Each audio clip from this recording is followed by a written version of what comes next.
O restaurante era um daqueles lugares que você frequenta sempre que quer uma refeição sem complicação. O cardápio não era nada de outro mundo, mas a comida era boa, e o atendimento, por mais que fosse simples, sempre era atencioso. Estava mais tranquilo do que o habitual naquele dia, talvez porque era uma terça-feira, e a maioria das pessoas estava ocupada com a rotina do trabalho. Eu estava lá, sentado em uma das mesas perto da janela, comendo meu prato de sempre, quando ele entrou. O cara branco, todo de terno, parecia que tinha saído de um filme de Hollywood. Era o tipo que você reconhece de longe por causa da postura e o olhar de quem acha que o mundo gira em torno dele. Ele fez uma entrada triunfal, com ares de quem espera ser cumprimentado por todos à sua volta. O garçom, um homem negro de meia idade, sempre educado e com um sorriso no rosto, foi o primeiro a se aproximar. Cumprimentou o cliente com a mesma educação e cordialidade de sempre, mas o cara não parecia estar no clima para gentilezas. Ele nem esperou o garçom terminar de falar, já foi direto ao ponto. Olha, espero que você me trate melhor do que na última vez. Não é todo dia que eu venho aqui. O tom dele era carregado de uma arrogância quase palpável. O garçom manteve o sorriso, mas eu percebi que ele estava forçando. Ele se afastou para pegar o cardápio, e foi então que o cara começou a fazer piadas. As piadas não eram só de mau gosto, mas carregadas de um racismo explícito.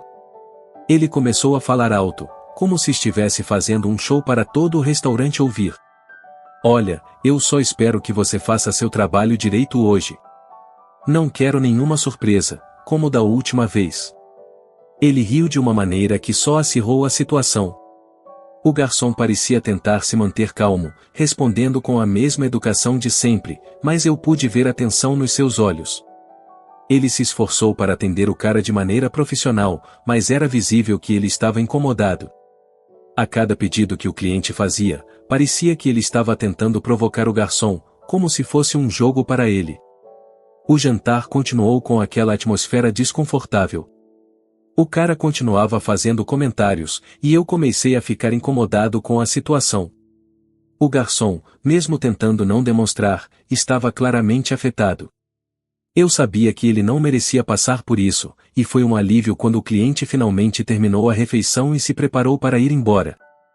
Antes de sair, o cara branco fez questão de deixar uma gorjeta, mas não era para reconhecer o bom serviço, e era uma gorjeta simbólica, como se quisesse zombar da situação. Ele saiu dando risada, e eu não pude deixar de me sentir mal pelo garçom. Eu sabia que a situação não era justa, e a maneira como o cara tratou o garçom foi completamente desrespeitosa. O garçom limpou a mesa, ainda mantendo aquela fachada de profissionalismo, mas eu vi o jeito como ele suspirou aliviado quando o cara finalmente foi embora. Ele deu uma rápida olhada para os outros clientes, talvez buscando algum apoio ou um simples olhar de compreensão, mas a maioria estava ocupada com suas próprias coisas. Foi um daqueles momentos em que você fica se perguntando como as pessoas podem ser tão cruéis e desrespeitosas com os outros. O garçom foi embora para a área de serviço, e eu sabia que ele precisava de um descanso. No fundo, eu só esperava que ele encontrasse alguma forma de esquecer o que tinha passado. Porque, apesar de todo o seu profissionalismo, ninguém deveria ter que enfrentar aquele tipo de tratamento. O cara branco tinha saído do restaurante se achando o máximo. Aquelas piadas racistas e o tratamento de merda que ele deu ao garçom não eram o fim do seu dia. Pelo contrário, ele parecia estar no clima para continuar sua noite com um estilo de vida excessivo. Ele se dirigiu para o carro com um sorriso de canto, como se tivesse saído vitorioso de algum tipo de batalha. Eu não sabia o que ele planejava fazer depois, mas parecia que ele estava se sentindo invencível. Ele ligou o carro e deu partida, acelerando com uma confiança que só alguém que acha que pode sair impune de qualquer coisa teria. A estrada estava vazia, mas isso não era motivo para ele relaxar. Ao contrário, ele dirigia como se estivesse numa pista de corrida, com uma imprudência completa. Aquelas curvas sinuosas da estrada, que normalmente seriam um desafio para quem estava apressado, não pareciam ser uma preocupação para ele. O que ele não sabia é que a sorte dele estava prestes a acabar. O carro derrapou em uma das curvas fechadas, o controle foi embora, e o veículo começou a girar. Não deu tempo para ele reagir. O carro capotou várias vezes antes de parar de cabeça para baixo, preso entre as ferragens. Ele estava em um estado crítico, com a cabeça sangrando e uma perna que parecia ter se dobrado em um ângulo estranho. A notícia do acidente se espalhou rapidamente, e logo uma fila de carros de emergência foi formada. O resgate chegou rapidamente, e o cenário era um caos. O corpo de bombeiros estava lutando para retirar o cara do carro, enquanto os paramédicos tentavam estabilizá-lo. A situação era tão grave que parecia que o cara estava lutando para se manter vivo a cada minuto. A estrada estava cheia de curiosos, e eu, que estava passando por ali na hora, parei para ver o que estava acontecendo. O que eu vi não era nada menos do que uma cena de filme. Carros de resgate, luzes piscando, e o cara, todo ensanguentado e inconsciente, sendo retirado do carro. Ele estava em um estado tão grave que a única coisa que se podia fazer era rezar para que ele não morresse ali mesmo. A ambulância levou o cara para o hospital, e os paramédicos estavam correndo para estabilizá-lo durante o trajeto. Ele estava no limite, entre a vida e a morte, e qualquer coisa poderia acontecer. O clima na ambulância era tenso. O motorista dirigia com velocidade máxima, enquanto o técnico de enfermagem e o paramédico lutavam para manter a pressão arterial do paciente estável e garantir que ele não perdesse mais sangue. Chegando ao hospital, o cara foi imediatamente levado para a sala de emergência. O hospital, como sempre, estava em ritmo frenético. As enfermeiras estavam correndo de um lado para o outro, e os médicos estavam lidando com uma infinidade de casos. Mas o caso do cara branco era urgente, e a prioridade era garantir que ele chegasse à mesa de cirurgia o mais rápido possível. Eu não sabia se ele iria sobreviver. O acidente tinha sido severo demais, e parecia que tudo estava se desmoronando para ele. E, ironicamente, o único médico disponível naquela noite era o mesmo garçom que ele tinha humilhado algumas horas antes. O destino tinha um jeito peculiar de fazer as coisas, e eu não pude deixar de pensar em como o mundo poderia ser cruel e irônico. O médico, com toda a habilidade e experiência, agora tinha a responsabilidade de salvar a vida de alguém que tinha sido desprezível com ele. A tensão estava no ar quando o médico entrou na sala de emergência. Ele era um profissional, e isso se refletia em cada movimento e decisão que tomava. Mas a ironia da situação era inegável. O cara branco, agora em uma cama de hospital, dependia do homem que ele tinha ofendido para ter uma chance de sobreviver. Era um choque de realidades, e eu não podia deixar de me perguntar como tudo isso iria acabar. A noite no hospital era como qualquer outra em uma emergência. O lugar estava em constante movimento, com enfermeiras e médicos correndo de um lado para o outro, atendendo uma enxurrada de pacientes e tentando lidar com as crises que surgiam a cada minuto. A equipe médica estava bem treinada para lidar com o caos, mas havia algo de diferente naquela noite, e o paciente de destaque era um caso crítico e com uma ironia cruel. O médico e o garçom do restaurante estava trabalhando no turno da noite, completamente absorvido em seu trabalho. Ele sabia que o atendimento de emergência exigia foco absoluto, e ele era bom nisso. A sala de cirurgia estava pronta, e ele estava se preparando para o que parecia ser um dos desafios mais complexos de sua carreira. O que ele não esperava era ter que lidar com um paciente que ele reconhecia do restaurante e o mesmo homem que havia sido desrespeitoso e racista algumas horas antes.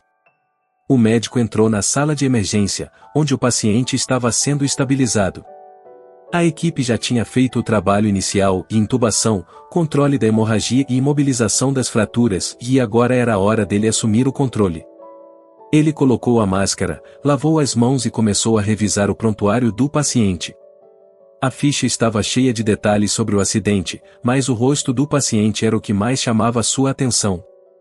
Quando ele finalmente levantou a cabeça e viu o homem inconsciente na mesa de operação, a memória do que aconteceu no restaurante veio à tona. Ele se forçou a se concentrar, sabendo que não havia espaço para emoções nesse momento. O paciente precisava de um cirurgião capaz, e ele sabia que era isso que ele tinha que ser. As lembranças de humilhação e racismo tentavam invadir sua mente, mas ele fez o possível para empurrá-las para longe. O procedimento começou. O médico dirigia a equipe com precisão, cada movimento calculado e cada decisão tomada com a máxima seriedade. As fraturas foram estabilizadas, e o sangramento controlado. A equipe trabalhava em perfeita sincronia, cada um sabendo exatamente o que fazer para manter o paciente vivo. O clima na sala era de concentração intensa, com todos focados na tarefa em mãos. O médico não tinha tempo para pensar em ressentimentos. Ele estava lidando com uma situação de vida ou morte, e o bem-estar do paciente era a única prioridade. Mas, mesmo enquanto trabalhava, ele não podia ignorar a ironia da situação. O homem que havia feito piadas e desrespeitado sua dignidade estava agora dependendo dele para sobreviver. Era um peso psicológico que ele tinha que suportar, mas que ele fez questão de não deixar afetar sua performance. O tempo parecia se estender enquanto ele realizava a cirurgia. Cada minuto era crucial, e ele sabia que não havia margem para erro. A operação foi longa e extenuante, mas o médico e sua equipe estavam determinados a fazer tudo o que podiam para salvar a vida do homem. Ele coordenava a equipe com uma calma quase fria, mas cada gesto demonstrava sua habilidade e profissionalismo. Finalmente, depois de horas na sala de operação, a cirurgia foi concluída. O paciente foi estabilizado, e o médico sentiu um alívio ao ver que ele estava em uma condição mais segura. A parte mais difícil estava atrás dele, mas o trabalho não estava terminado. O próximo passo era monitorar o paciente e garantir que ele se recuperasse adequadamente. Era um processo longo e delicado, mas agora o homem estava fora de perigo imediato. Enquanto a equipe de cirurgia terminava de limpar e preparar a sala para o próximo paciente, o médico teve um breve momento de pausa. Ele se retirou para uma sala de descanso, onde podia finalmente dar uma relaxada. Ele pensou sobre o que tinha acabado de passar e sobre o paciente que, apesar de tudo, ainda era um ser humano que precisava de ajuda. A situação estava longe de ser resolvida, mas, para o médico, o mais importante era ter feito o melhor trabalho possível.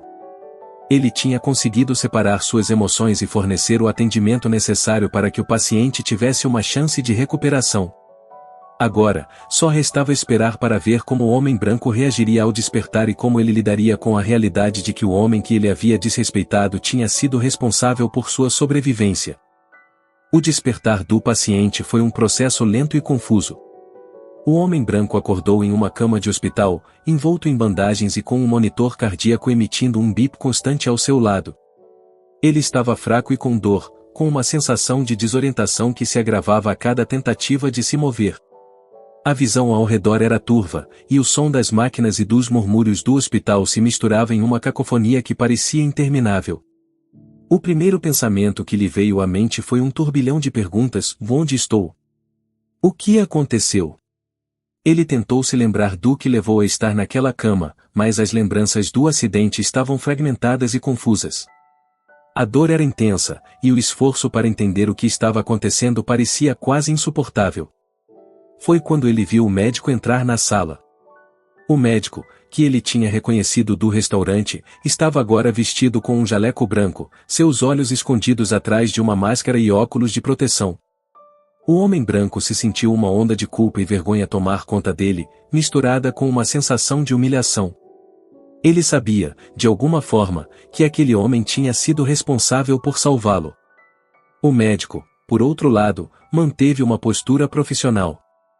Ele fez a checagem dos sinais vitais, revisou os dados dos monitores e examinou as feridas do paciente com a mesma competência que mostrará durante a cirurgia.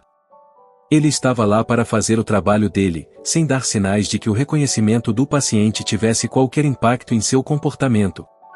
Para ele, o objetivo principal era garantir a recuperação do paciente, não retribuir ressentimentos.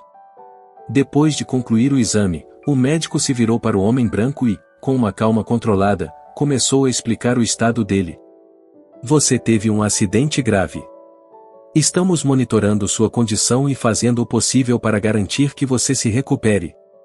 A cirurgia foi bem sucedida, mas você vai precisar de tempo para se recuperar e fisioterapia para recuperar a mobilidade.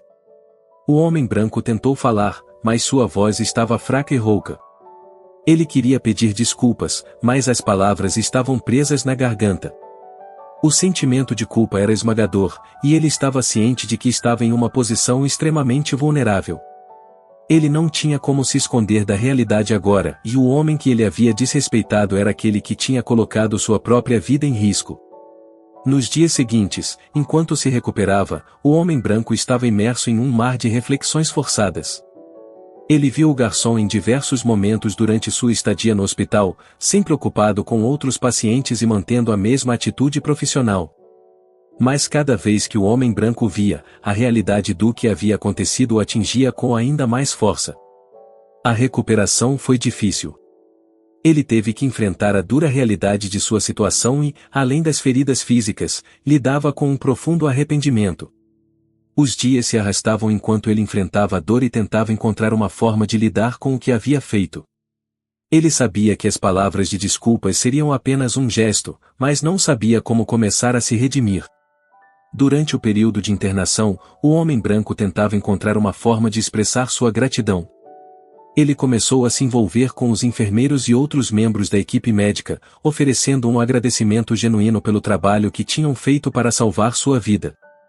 Ele sabia que nada poderia realmente compensar o que havia feito, mas queria mostrar que estava ciente do esforço e da dedicação da equipe médica. Quando finalmente teve alta do hospital, o homem branco estava um pouco mais introspectivo. Ele não era mais o mesmo homem que tinha entrado naquele restaurante horas antes do acidente. A experiência tinha mudado sua perspectiva, e ele começou a entender o impacto das suas ações de uma forma mais profunda. A recuperação não era apenas física, mas emocional e moral. Enquanto o homem branco se preparava para deixar o hospital, fez questão de procurar o garçom e agora médico, para lhe agradecer pessoalmente. Ele sabia que palavras não eram suficientes, mas sentia que precisava tentar, de alguma forma, expressar seu arrependimento. O encontro foi breve, mas significativo. O médico aceitou as palavras do paciente com a mesma dignidade e profissionalismo que havia demonstrado durante todo o tratamento. No final das contas, a experiência deixou marcas em ambos. O médico continuou sua carreira, sabendo que havia feito a diferença na vida de um paciente, e o homem branco, por sua vez, carregou a lição de um momento que mudou sua visão sobre a vida e sobre a forma como tratava os outros. O acidente foi um divisor de águas para ambos, e a ironia do destino não foi perdida para nenhum deles. A vida, afinal, tem uma forma estranha de ensinar suas lições.